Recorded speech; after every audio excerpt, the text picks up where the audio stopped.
Hi, I'm Cash, and welcome back to Cash Talks Football, where I break down all the goals in the Premier League of all the teams and some of the Champions League as well. I use my over plus 20 years coaching experience to give you insights into goals, defending, so hopefully you can become a better player or a better coach, or maybe just you want to know more about football. Right now we're breaking down Newcastle against Burnley, and this is awful.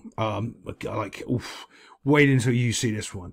So there's a long crossfield pass that's been played here, bang, which is terrible.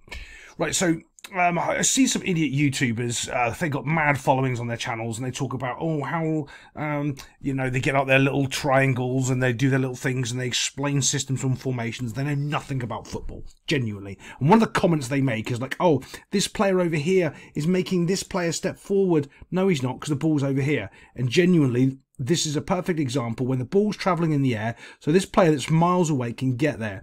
Not only is this a good example of that, but then this guy's something that's terrible. Watch this. Boom. First touch is awful. Not so bad, right?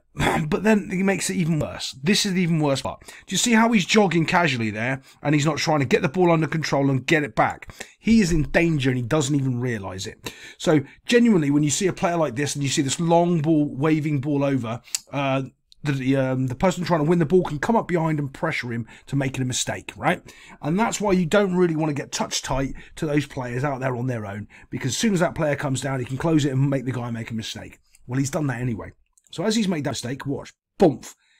Now, this is what people don't know what speed of play really means. Speed of play really means is how fast you get the ball down and how quickly can you play it under control. And when you play it, I mean a controlled pass, not I'm whacking it to my goalkeeper panicking. Get it down and play it. This guy right there, his speed of play is absolutely terrible. He's just jogging, lolly, don't need to worry. Oh, and I've lost the ball. All of a sudden, done. 1-0 down just because of his laziness and his lack of understanding and awareness that he's playing a Premier League game and he can't afford to let the ball bounce 3 times with a bad pass. Was it a bad pass? Yeah, but he still should have dealt with it. Then this brilliant little bit of genius here. Drops the shoulder, quite nice, doesn't see a good shot, goes again, drops the shoulder, and he smashes it right into the top corner. Quality worldly strike, but it all comes down from that one player there from Burnley, just being lazy, casual, just like playing in the park on a Sunday. You're at St James's Park, mate. You're in the Premier League. You can't do that. You can't just goof about. I can harp on him about there's 4 or 5 of the little things he does wrong, but I'll save those for other videos so you can, because it's going to happen again, someone doing the same sort of things. Let's get on to the next goal. So all this goal here is Burnley's of their own making. They've decided that they want to concede a goal, so this is what they've done. They've smashed the ball down the field. Classic, don't know what you do in play. Which is fine if you're hitting the ball down the field, but you've got to be challenging for this ball. Those strikers, look at this guy. He gets a run at this header. Run at that header to smash it back down. I don't know what these two are doing, but they're not playing football. That ball was smashed from their goalkeeper. Neither of them contested for this header. Gave him a free run at it. It's pathetic, absolutely pathetic. Smashes it back down the field. Okay, now what's going to happen next? Doesn't really matter because we're going to give it to him anyway. Look at that header. He's trying to knock it. I don't know what he's trying to do. He's got time there to bring that ball down or deal with it. He doesn't. He panics. Look, doof. I don't know why he's not just trying to knock it to his teammate, or his teammate's not saying, hey, just drop it here. He can just give it to him and averts the danger. Doesn't.